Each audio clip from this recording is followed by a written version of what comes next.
Antes de empezar,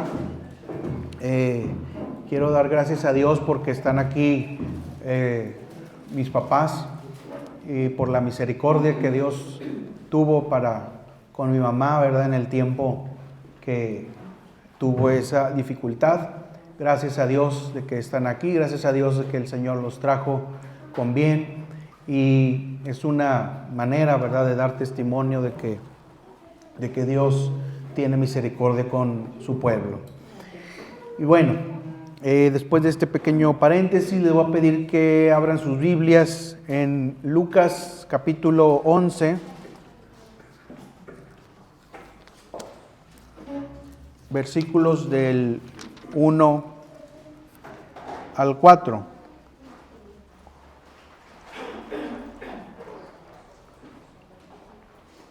Y les voy a pedir que sean ustedes quienes lo lean fuerte, no me vayan a esperar para que yo los guíe, por la cuestión de que luego puede haber cierto ruido por la diferencia de palabras de la versión que tengo a la que tienen ustedes, y para que se oiga todo al unísono, digan ustedes esos versículos fuerte, ¿verdad?, reflexionando en la palabra que Dios tiene para nosotros el día de hoy. Muy bien, ¿ya todos tienen el pasaje? Amén. Bueno, muy bien. Vamos a comenzar. Lucas 11, del 1 al 4.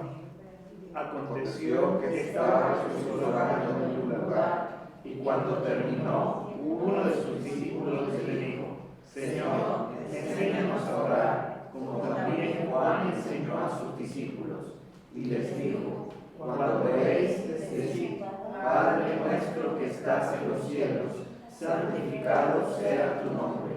Venga tu reino, hágase tu voluntad como en el cielo, así también en la tierra. El pan nuestro de cada día, dánoslo hoy, y perdónanos nuestras faltas, porque también nosotros perdonamos a todos los que nos deben. Y no nos metas en tentación, mas líbranos del mal. Amén. Muy bien, se oyó todo bien bonito, bien parejito. Muy bien, vamos a orar para poner en manos del Señor este tiempo. Señor, te pedimos que este tiempo sea de edificación para este pueblo, Señor, tuyo. Que este tiempo, Señor, sea de impartición, de sabiduría por parte de tu Santo Espíritu, Señor, de dirección, de enseñanza, de exhortación, Señor, de edificación, Señor, de fortaleza, Señor. Padre, Señor, permite que haya aprovechamiento, Señor, de esta semilla, Señor, de tu palabra que se siembra en este momento, Señor, y que también le llegue a más personas, Señor, por medio de los videos, Padre Santo, que haya vistas, Señor, que personas se edifiquen, se fortalezcan con esta palabra, Señor. Toma control en este momento de estas palabras, porque finalmente es tu palabra, Señor, no mis palabras, Señor. Este mensaje está basado en tu escritura, Señor, no en lo que otras personas, hombres, pudieron haber ideado o pensado. Te lo rogamos todo en el nombre de Jesús. Amén. Listo, muy bien. Fíjense que hemos hablado en una N cantidad de veces sobre la oración, la importancia de la oración. En este momento es un tema que está totalmente asociado con la oración. Se trata de cuando los discípulos le piden a Jesús: Señor, enséñanos a orar. Y Jesús les dice: cuando oréis, oraréis así. Cuando oréis, decid. Así les dice según el pasaje que leímos. Y se narra, se escribe, ¿verdad?, esta porción que comúnmente conocemos como el Padre Nuestro. Es una oración, unas palabras muy bellas, cortas pero muy bellas, que tienen mucha profundidad, que tienen mucho significado. Sin embargo, la distorsión de la tradición ha hecho concebir al Padre Nuestro como una especie de oración estática que no debe cambiar y que es para repetirse un sinfín de veces y por lo tanto entre más repeticiones existan, ¿verdad? Pues más bendición o más santidad. Entonces se asocia esta oración malamente, ¿verdad? Como con un pensamiento mágico, ¿verdad? De recitación en lugar de reflexión, de repetición en lugar de edificación o meditación. No hay evidencia bíblica de que los discípulos hayan usado estas palabras de Jesús como palabras para que fueran repetidas. En todo el libro de Hechos de los Apóstoles, donde la misión de los apóstoles nos es narrada en una buena parte, no se nos dice que ningún apóstol haya citado el Padre Nuestro o lo haya usado para que fuera repetido. Tampoco Pablo nos dice cuando nos dice orad sin cesar, tampoco nos dice repetid el Padre Nuestro. ¿Sí? Entonces, por lo tanto, no existe la evidencia bíblica de que los discípulos hayan usado de esa forma el Padre Nuestro. Entonces, por lo tanto, el Padre Nuestro más bien es un modelo de oración. Jesús les está dando un ejemplo de modelo de oración, el cual ellos pueden personalizar y usar sus propias palabras, más o menos en los mismos términos o semejantes de las cuales Jesús está hablando. Ese era el sentido de poner el Padre Nuestro. Ahora, ¿esto implica que está mal que un día lo digamos? Pues no pasa nada que un día lo digamos en nuestros propios devocionales, etcétera. Pero no es un fragmento, no es una oración hecha para repetirse indefinidamente, ¿sí? En un solo momento, ¿sí? Entonces sí, no pasa nada si lo decimos, siempre y cuando lo entendamos, siempre y cuando haya esa conciencia de lo que implica y aparte no lo usemos en ese mismo momento como repetición. ¿Por qué? Porque ya perdería, digamos, un tanto el sentido de esa declaración, de esas palabras de nuestro Señor. Entonces, siguiendo el hecho de que es más bien un modelo de oración, vamos a ir analizando las palabras que las cuales se compone el Padre Nuestro. Según yo, hasta donde mi memoria llega, no habíamos presentado aquí, no se había predicado un mensaje que hablara sobre las palabras que componen el Padre Nuestro. Este mensaje es el primero de dos mensajes que va a tratarse que van a tratar de analizar el contenido de las palabras del Padre Nuestro para sacar mayor provecho de edificación para nuestras vidas, las palabras que se van dando por parte de nuestro Señor Jesucristo. Y vamos a ir comenzando por la primera declaración de esta oración, que es: Padre nuestro que estás en los cielos. Ahorita lo acabamos de leer ahí en el versículo 2. Padre nuestro que estás en los cielos. Así comienza. ¿Qué significan estas palabras? Y significan la manera en cómo debemos acercarnos a Dios. Cuando hablamos de Padre, implica de que tenemos una relación íntima con ese ser a quien nos dirigimos, ¿sí? Normalmente nosotros cuando oramos, quiero pensar que no decimos así, no nos dirigimos a Él de una forma tan impersonal como decir simplemente Dios, ¿verdad? Dios, ¿verdad? Etcétera, etcétera, así de forma muy impersonal. No significa que lo podamos decir en algún momento, pero obviamente creo yo que la oración que hacemos hay otras palabras como por ejemplo Señor, ¿verdad? O por ejemplo Padre, ¿sí? Que implica una intimidad mayor más allá del simple hecho de decir Dios. Entonces el hecho de decir Padre, ¿sí? Implica que hay un amor, pero también implica que hay un servicio, una reverencia y una obediencia. El Padre es una figura de autoridad. El Padre no es un genio de la lámpara. El Padre no es una fábrica de deseos. El Padre no es una fábrica de condescendencia. ¿Sí? Entonces, por lo tanto, el Padre es un símbolo de respeto, reverencia y autoridad, que hoy en día está perdiendo malamente, Pero bueno, el que lo esté perdiendo en este tiempo no significa que la palabra Padre tenga ese significado.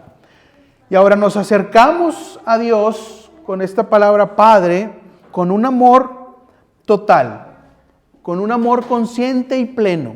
Como dice Deuteronomio 6:5, con toda tu alma, con toda tu mente y con todas tus fuerzas. ¿Sí? Eso debiera implicar la palabra Padre cuando nosotros hacemos oración a Dios. Hacemos esa oración con toda nuestra alma, con toda nuestra mente y con todas nuestras fuerzas. ¿Sí? Entonces, por lo tanto, todos aquellos que oran o que oramos debemos mostrar una actitud de confianza en Dios, de tal manera que se refleje la inocencia con la cual un hijo se acerca a un padre, ¿sí? Sobre todo un hijo pequeño, ¿sí? Todos los que han sido padres yo creo que han experimentado cómo el hijo cuando está pequeño se acerca con esa confianza. Y hasta en la psicología hay un momento en el que se habla de que el niño cree que el papá o los padres son todopoderosos, ¿verdad? Y que todo lo pueden, y que todo lo resuelven, y que todo lo hacen. ¿Sí? Es una etapa, digamos, de la infancia. Con nuestro Padre Celestial realmente esa etapa nunca acaba. Esa etapa siempre es permanente. Y siempre debiéramos acercarnos con esa presunción del hijo que se acerca de forma inocente con el Padre. Por eso dice el Señor, si no os volváis como niños, no podéis entrar al reino de Dios. Es en ese sentido que se está refiriendo estas palabras. Ahora, sabemos que el Señor conoce nuestras necesidades antes de que se las pidamos. Pero es el deseo del Señor Jesucristo que acudamos a Él con la familiaridad, si fuera un padre que estuviéramos viendo presente aquí en carne y hueso. Es el deseo de Cristo, por eso cuando Cristo dice, oraréis así, Padre nuestro, Cristo les está diciendo, acérquense a Él con familiaridad. Acérquense a Él no como un ente abstracto que está allá en algún lugar, quién sabe, no, como alguien, como una persona que siente, escucha, piensa, analiza, reflexiona, discierne y educa. ¿Sí? En ese sentido, en esa familiaridad, hay que acercarse a Dios, hay que acercarse al Padre. Ahora dice, Padre nuestro. ¿Por qué dice Padre nuestro? Porque ese nuestro, cuando oramos, estamos unidos a una familia. Cuando oramos, aunque lo hacemos individualmente, estamos unidos a un cuerpo, estamos unidos a algo que va más allá de nosotros, que es la familia. Y sobre todo, cuando digo familia, hablo de esta familia de aquí, la familia espiritual, la iglesia, el cuerpo de Cristo. Por eso Cristo utilizó la palabra nuestro, no solamente Padre mío.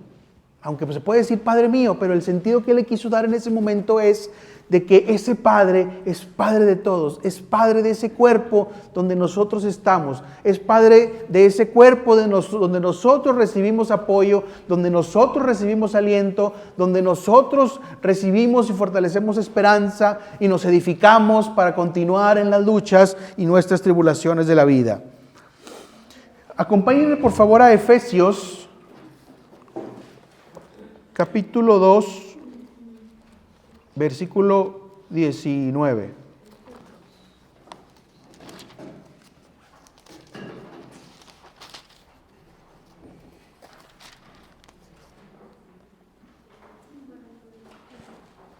Ese versículo que está ahí es muy bonito en asociación con esto que les comento. Efesios 2, 19, dice así: así que ya no sois extranjeros ni advenedizos, sino conciudadanos de los santos y miembros de la familia de Dios. Miembros de la familia de Dios. Ya no sois extranjeros ni advenedizos. ¿Cuándo éramos extranjeros y advenedizos? Cuando no conocíamos de Cristo. Cuando estábamos en nuestras ideas locas allá, andando por otros caminos, absorbiendo todo tipo de ideología extraña, éramos extranjeros y advenedizos para Dios. Pero ahora que conocemos el Evangelio, que hemos oído la verdad, que sabemos dónde está la verdad, que sabemos que Cristo está la verdad, ahora somos conciudadanos de los santos y miembros de la familia de Dios. ¿Sí? Por lo tanto, cuando decimos Padre nuestro, es que pertenecemos a la familia de Dios. Por eso, legítimamente, nadie pudiera decir estas palabras del Padre nuestro si no pertenece a la familia de Dios, si no se es consciente de que pertenece a esa familia espiritual ligada por la sangre de Cristo. Pero cuando no se entiende, pues dale, ¿verdad? Padre nuestro, y otra, y otra, y otra, y otra, y otra, y otra vez, y ya, hasta perder el sentido. Hasta que de plano, a mí me daba mucha risa, ¿verdad? Yo recuerdo así cuando era niño, en los rosarios que se decían, así los Padres Nuestros y los Aves Marías, cómo las mamás o las tías, ¿verdad? Prácticamente podían separar la mente de la boca, ¿verdad? ¿Sí? Y podían estar haciendo varias actividades y la boca seguía funcionando, ¿verdad? O sea, podían estar así regañando a un niño, dándole un zape, dándole un pellizco, ¿verdad? Pero la boca no dejaba de funcionar, o sea, separado el cerebro de la boca con su propia vida, ¿verdad? Diciendo la oración correspondiente, ¿sí? Pero pues no se entendía, no se sabía qué sentido, qué era lo que estaban diciendo, mas ahora pertenecemos a la familia de Dios, no somos extranjeros ni advenedizos.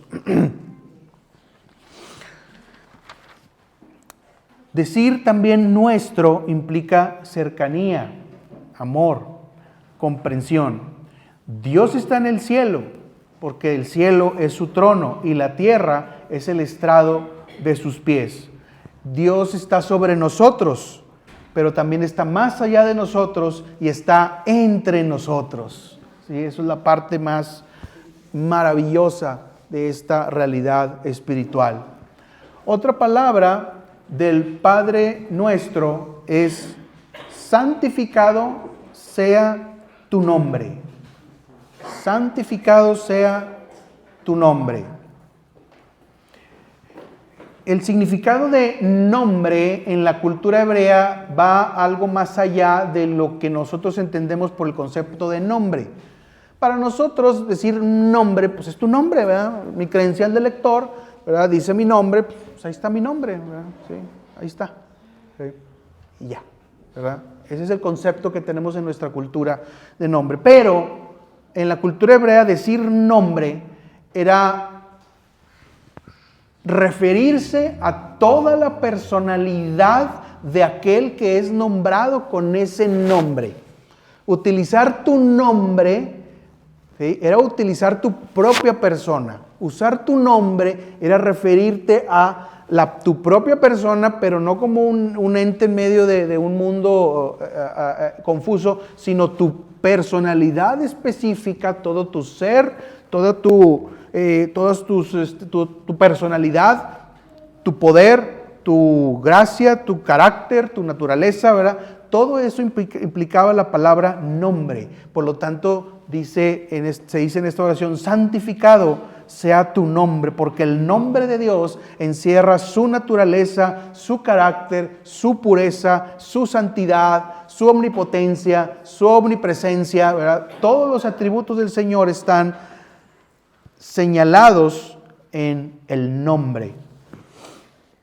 Entonces, por lo tanto, el que ora debe santificar a Dios. ¿Cómo hacemos esto? ¿Cómo vamos a santificar a aquel que ya es santo y que es Él el que necesita santificarnos a nosotros?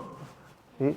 Entonces, en este sentido, santificar es vivir unas vidas consagradas para dar honra y gloria a Dios, en resumen. Eso es santificar. Santificado sea tu nombre. Si yo te santifico, es porque yo vivo una vida consagrada a ti y te doy honra y gloria a ti. ¿Sí? Fíjense qué interesante. Y qué interesante cómo miles de personas o cientos de miles, ¿verdad?, recitan este pasaje y dicen, santificado sea tu nombre, pero llevan una vida no consagrada a Dios, una vida llena de pecado, una vida llena de rebeldía, una vida llena de negligencia, una vida llena de irresponsabilidad. Con eso no santifica nada. Sí, pero se sienten bien, ¿verdad?, repitiendo la frase, porque la frase se oye padre, se oye así solemne, se oye interesante.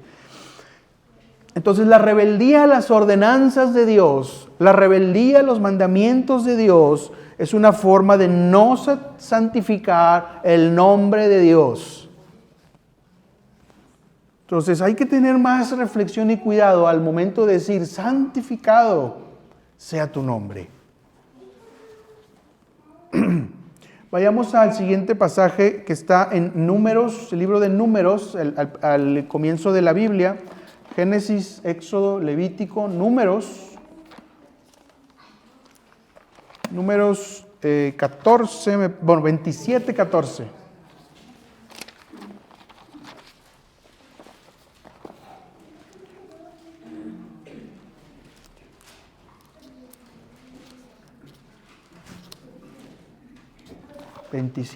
14. Vamos a leer este pasaje y ahorita lo vamos a explicar un poquito qué significa este pasaje que leemos. Números 27, 14. Dice así, pues fuisteis rebeldes a mi mandato en el desierto de Sin. Esto lo está diciendo el Señor. En la rencilla de la congregación, no santificándome. En las aguas a los ojos de ellos. Estas son las aguas de la rencilla de Cades en el desierto de Sin. ¿A qué se está refiriendo este pasaje? Se está refiriendo a un momento en el que Moisés, cuando saca al pueblo con la ayuda de Dios de Egipto, ¿sí? Recuerden aquel pasaje de Éxodo, y luego el pueblo pasa por el desierto, ya vemos que esta parte es árida, y luego el pueblo empieza a experimentar necesidad, entre ellas la necesidad de agua, y el pueblo se empieza a quejar, ay, ¿por qué nos sacaste? Nos hubiéramos quedado en Egipto, ¿qué hacemos aquí? Nada más batallando, pasando problemas, y se quejaron, no santificaron al Señor. Y luego aparte, Dios le dice a Moisés, háblale a la roca para que salga agua y beban.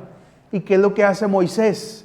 Moisés lo que hace es desobedecer a Dios y le pega a la piedra y les dice al pueblo, vean. ¿Sí?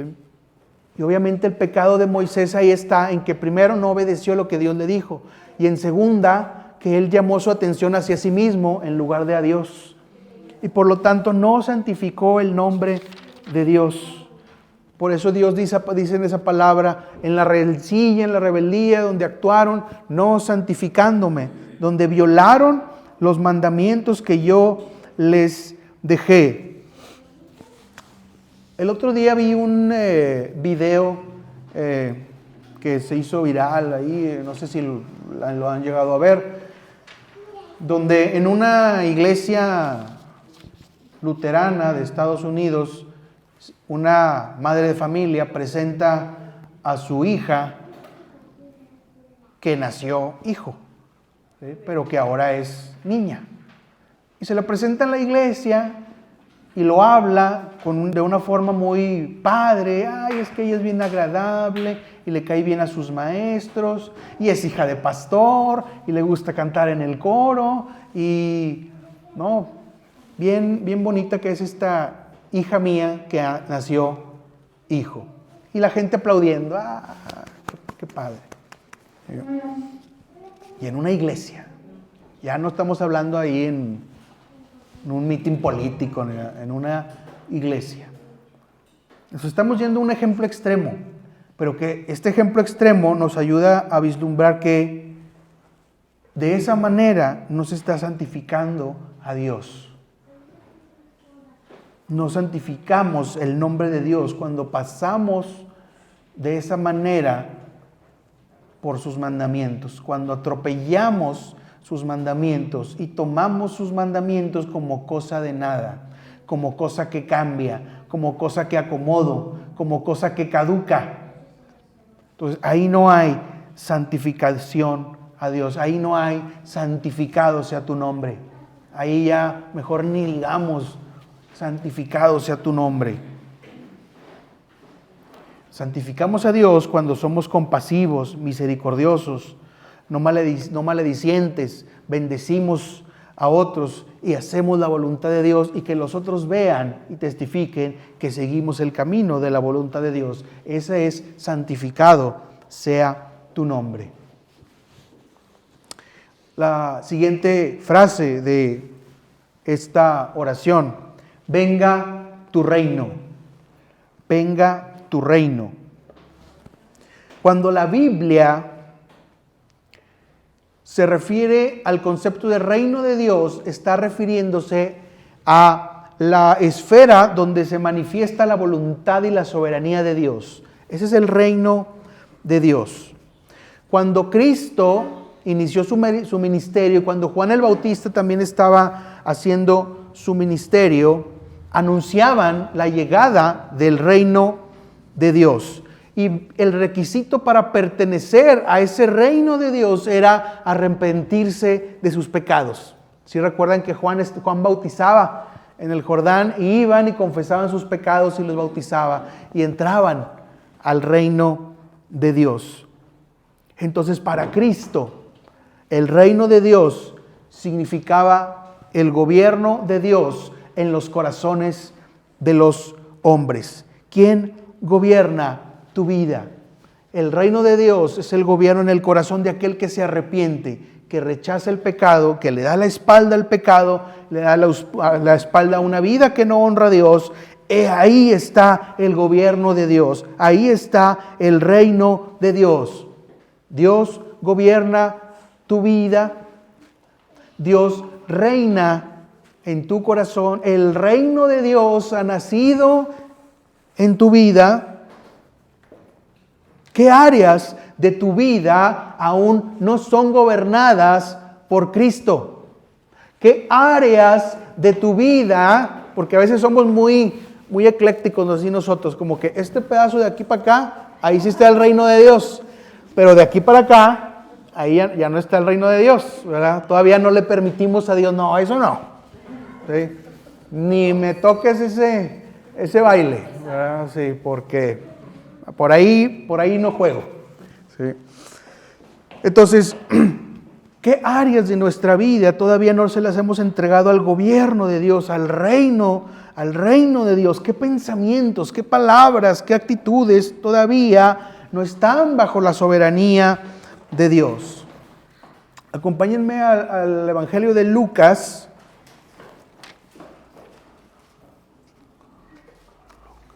Lucas 17, versículos 20 y 21.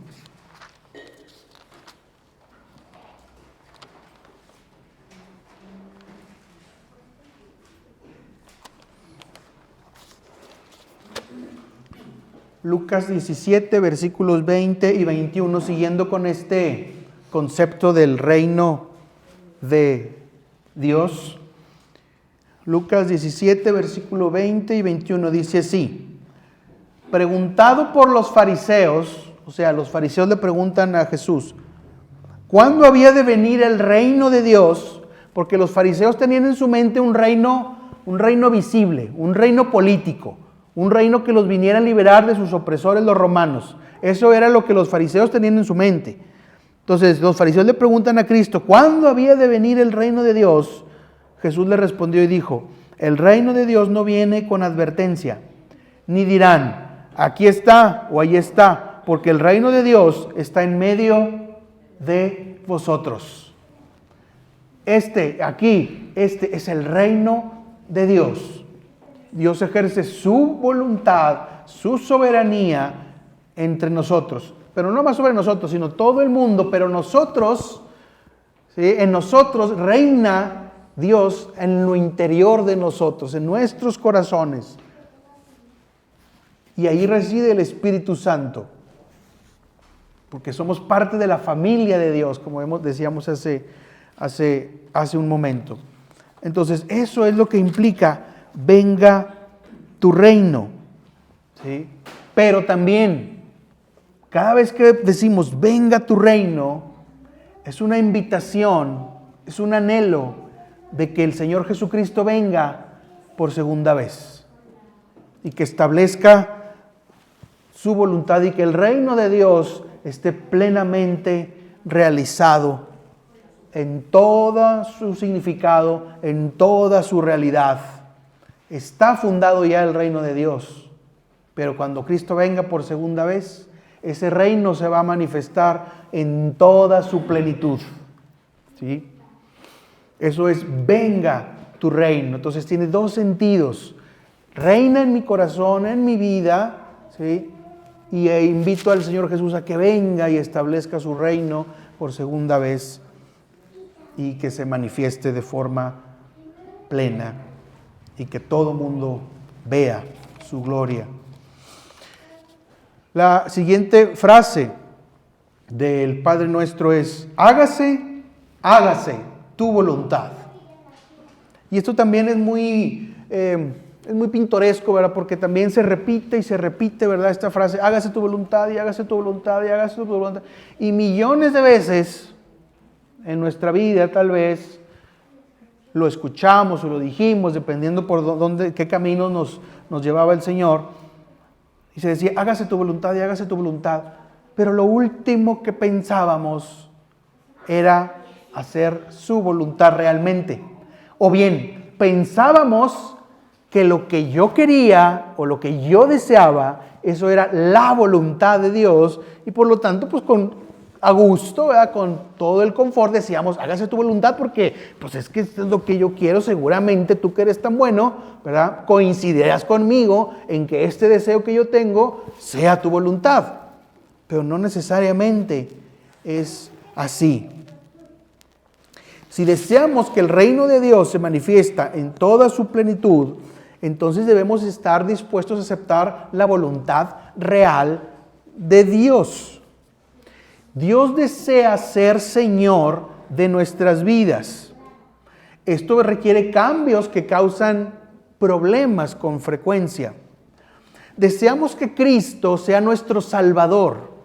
Cuando Cristo es Salvador, le hacemos una buena cara, sonreímos. ¿Sí? Ven y sálvame de esto o aquello. Pero cuando Cristo viene en forma de Señor, ya la cosa es distinta. La sonrisa a veces se borra, ya no es lo mismo. Pero Cristo quiere ser Salvador y Señor. Por ejemplo, elaboré una lista, me hubiera gustado haber hecho un esquemita, pero no me alcanzó el tiempo. Pero elaboré una lista de cosas en las que Dios se manifiesta en nuestras vidas como Salvador y cosas en las que Dios se manifiesta en nuestras vidas como Señor.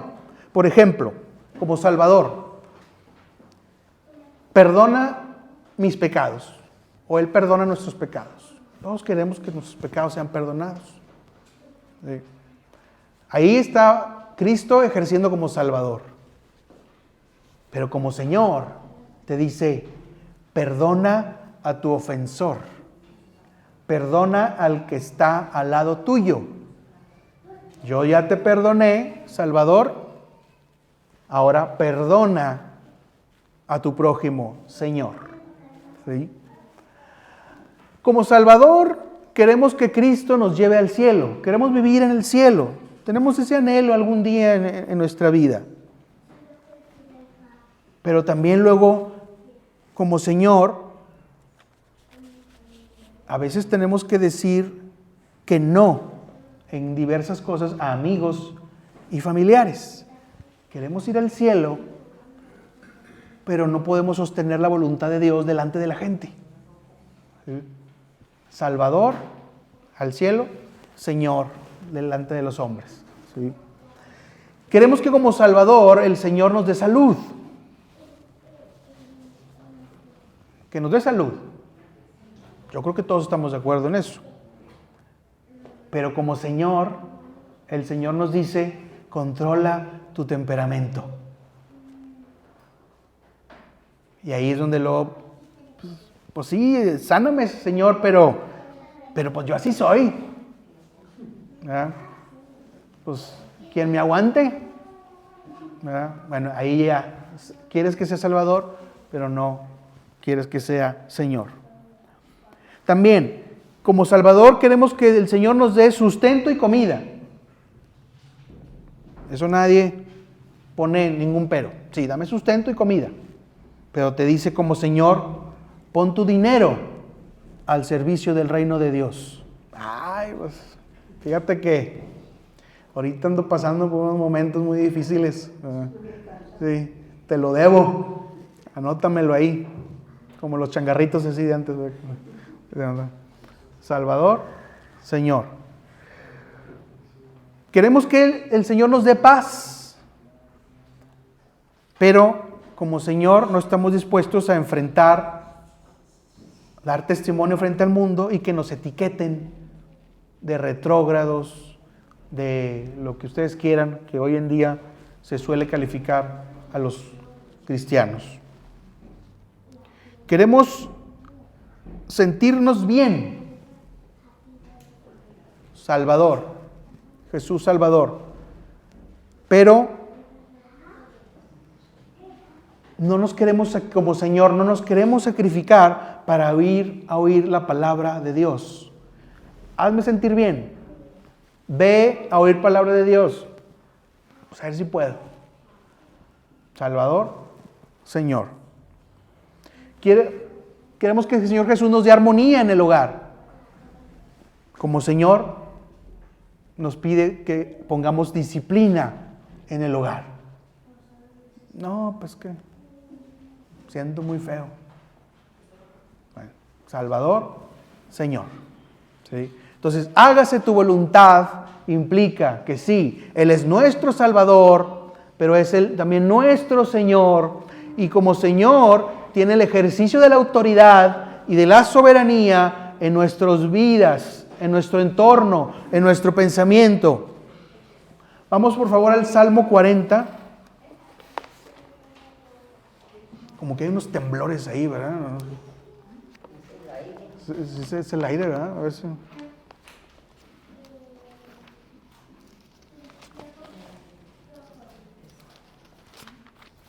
Salmo 40, versículo 8.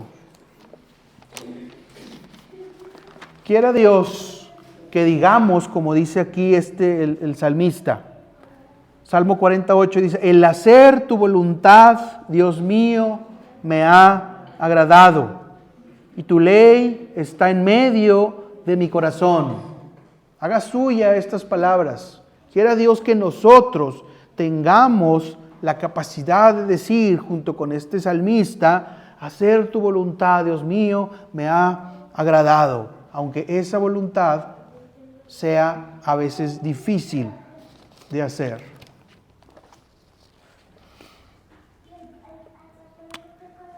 La siguiente frase, y con esta vamos a cerrar el día de hoy. El pan nuestro de cada día, dánoslo hoy. Dios se preocupa por nuestras necesidades espirituales, pero también Dios se preocupa por nuestras necesidades materiales. Dios cuida de nosotros de una forma especial. Eso no significa, como se predica en algunas iglesias, que Dios te va a hacer rico, ¿sí? Porque eso es diferente, ¿sí? Pero Dios no te va a descuidar.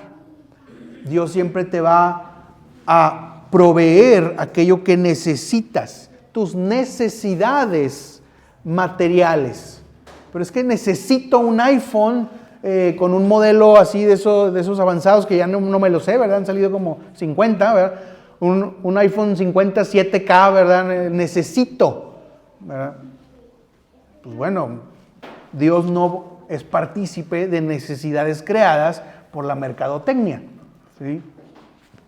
Dios analiza y sabe lo que realmente necesitamos. Y a veces necesitamos que nos detengan algo o que no se nos conceda algo, porque eso es lo que necesitamos según la voluntad de Dios. Como al niño, que no se le conceden todos los juguetes, ni todos los dulces, ni todos los tiempos de recreo, etc. Jesús en el Padre Nuestro nos está enseñando que Dios, el Padre, es el que es la fuente de todo sustento, de todo trabajo, de toda habilidad. Todo lo que nosotros hemos aprendido, todo lo que nosotros hemos construido, todo lo que nosotros hemos formado, todo lo que nosotros hemos ganado y ahorrado, es la fuente principal es el Señor. ¿Sí? Entonces, por lo tanto, es el Señor en que por su misericordia nos ha permitido tener lo que tenemos, poco, mucho o regular. ¿Sí? Porque es lo que necesitamos según su voluntad. Pero también cuando decimos, el pan nuestro de cada día dánoslo hoy, estamos mostrando dependencia de Dios. Dependemos de Él. Y esta idea nos debe ayudar a reducir el afán y la ansiedad. ¿Sí? ¿Qué habéis de comer? ¿Qué habéis de beber? Y vivir con el afán día y noche. ¿Y qué voy a hacer? ¿Y qué va a pasar? ¿Y cómo me va a ir? ¿Y dónde voy a estar? Etcétera, etcétera. Dependemos de Dios. Y si Dios es un Padre, no nos va a descuidar y dejar en el abandono, ¿verdad? Abajo de un puente, ¿verdad? Y tenemos que tener la confianza de que dependemos de Él y que Él tiene misericordia. No, oiga, es que sí hay gente que está abajo del puente, ¿verdad? Y si esas personas están abajo del puente, yo un día puedo terminar abajo del puente. Pues bueno, si te alejas de Dios, ¿verdad? Y haces lo que te da tu santa voluntad, pues a lo mejor, ¿verdad? Pero mientras estés en la cobertura espiritual de Dios, Dios se va a encargar de darte lo que necesitas.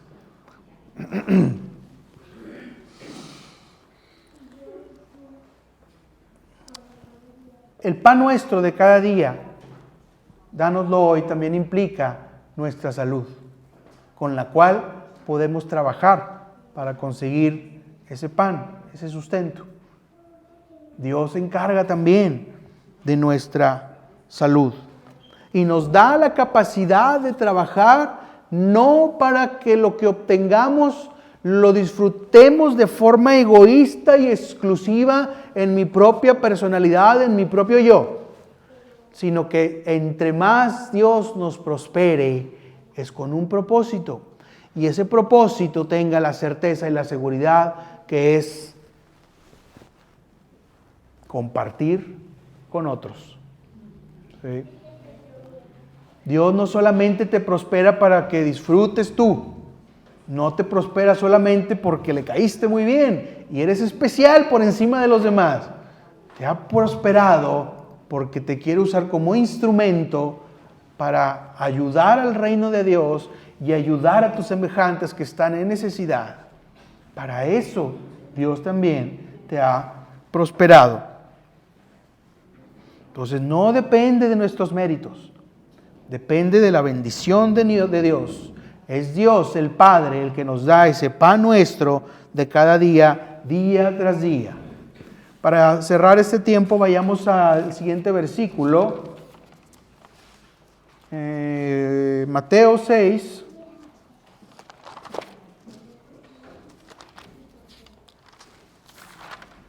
Versículo 25. Y luego nos pasamos al versículo 33. No es del 25 al 33, sino 25 y luego el 33. Dice lo que les comentaba hace un momento. Por tanto os digo, no os afanéis por vuestra vida. ¿Qué habéis de comer o qué habéis de beber? ¿O qué es lo que vas a hacer? ¿En dónde vas a terminar? ¿Quién te va a ayudar? Ni por vuestro cuerpo. ¿Qué habéis de vestir? ¿Quién me va a pasar un vaso de agua? ¿Quién me va a ayudar para esto? ¿Quién me va a ayudar para el otro? No es la vida más que el alimento y el cuerpo más que el vestido. Versículo 33. Mas buscad primeramente el reino de Dios y su justicia, y todas estas cosas os serán añadidas. No tienes que mortificarte excesivamente por esto. Busca el reino de Dios y Dios va a traer todo lo demás por añadidura. Y esto lo he repetido frecuentemente. A veces primero buscamos las cosas que deben de ser añadidas y luego después el reino de Dios. Cuando Dios nos dice, busca primero el reino de Dios y luego lo demás será añadido. Para ir cerrando, vamos a dejar pendientes para el siguiente domingo las otras partes del Padre Nuestro. Por lo pronto ahorita reflexionemos en estos, pensemos que el Padre Nuestro se ha escrito como un modelo, como les decía al principio, es un modelo. Jesús es como si da como que el ejemplo, use ese ejemplo para hacer su vida devocional, use ese ejemplo para hacer su vida espiritual, use ese ejemplo para fortalecer su comunión con el Padre Nuestro, el Padre que nos ama y que supuestamente lo amamos. Santificado sea tu nombre, conságrese, santifíquese, para poder decir santificado sea tu nombre. Si bien, como decíamos al principio, podemos recitarlo en algunas circunstancias, la repetición excesiva va haciéndonos que perdamos el sentido del significado.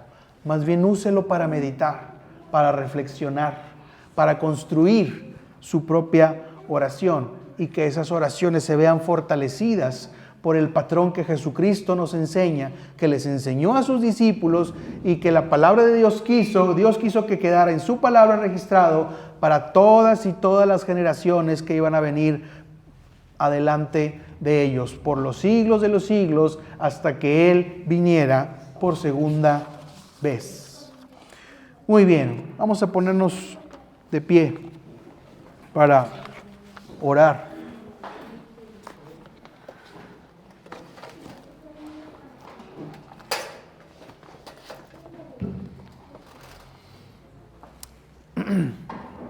Bueno, vamos a dar gracias al Señor por esta enseñanza.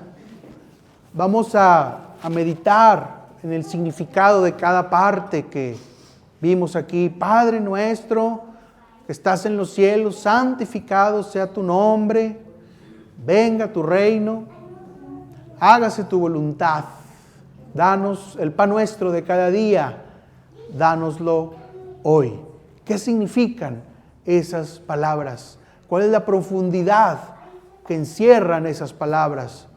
Vamos a meditar, hermanos, y a comunicarnos con nuestro Padre, ese Padre que nos ama, que nos reconoce como parte de su familia espiritual, que nos ha adoptado como hijos y que nos ha recibido para ser santificados y ser cada vez más semejantes a su Hijo Jesucristo, de tal manera que un día alcancemos la plenitud y la madurez del varón perfecto que es Jesús.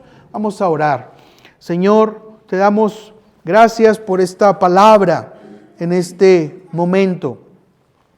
Padre, Señor, meditamos en estas palabras, Señor, de este modelo de oración que tú nos dejaste, que tú nos entregaste, Señor, que dejaste registro en tu palabra.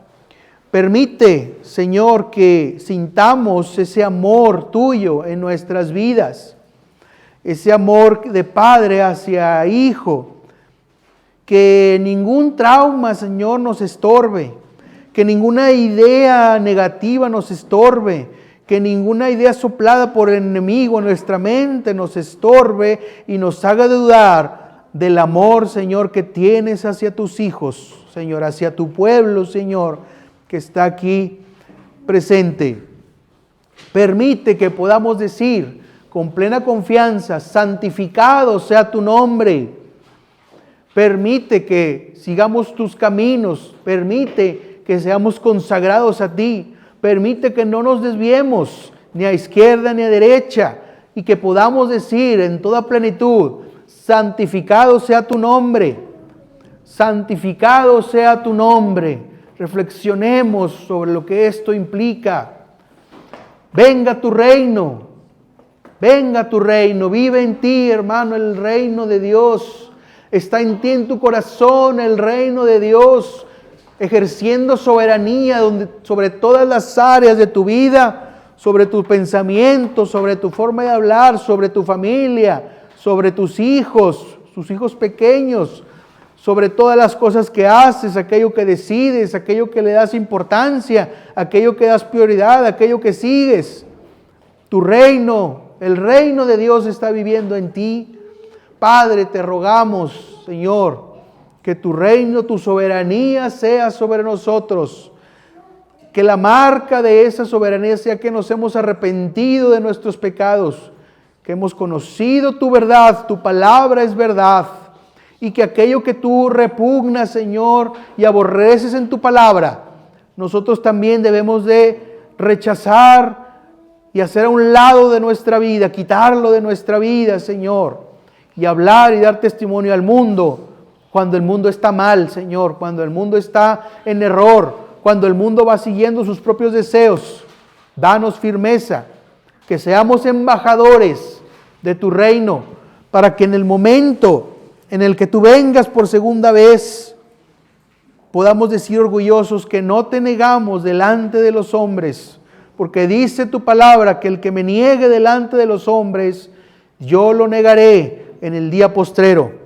Danos, Señor, la fuerza, Señor, de que tu reino esté con nosotros, que tu Santo Espíritu nos fortalezca, que tu Santo Espíritu nos dé fuerza. Y el pan nuestro de cada día, dánoslo hoy. Dependemos de ti, Señor. ¿Qué habemos de comer? ¿Qué habemos de beber? ¿Qué será de nosotros? ¿A dónde iremos? ¿Qué no es más importante el cuerpo que el vestido? Dice tu palabra. Padre, te pedimos, Señor, que nos pongas la conciencia de que todo depende de ti y que eres un Padre bueno, Señor, que le da a sus hijos. Dice tu palabra que si ustedes, siendo malos, sabéis dar buenas dádivas a vuestros hijos, cuánto más el Padre Celestial no dará buenas cosas a aquellos que se lo pidan. Padre, Señor, gracias por esta enseñanza, Señor, de estas palabras del Padre nuestro. Permite que las llevemos en el corazón. Permite que sean fuente, Señor, y semilla para seguir tus pasos y ser semejantes cada vez más a Cristo en santidad, Señor. Cuídanos, Señor. Fortalécenos. Todo te lo rogamos en el nombre de Cristo. Amén.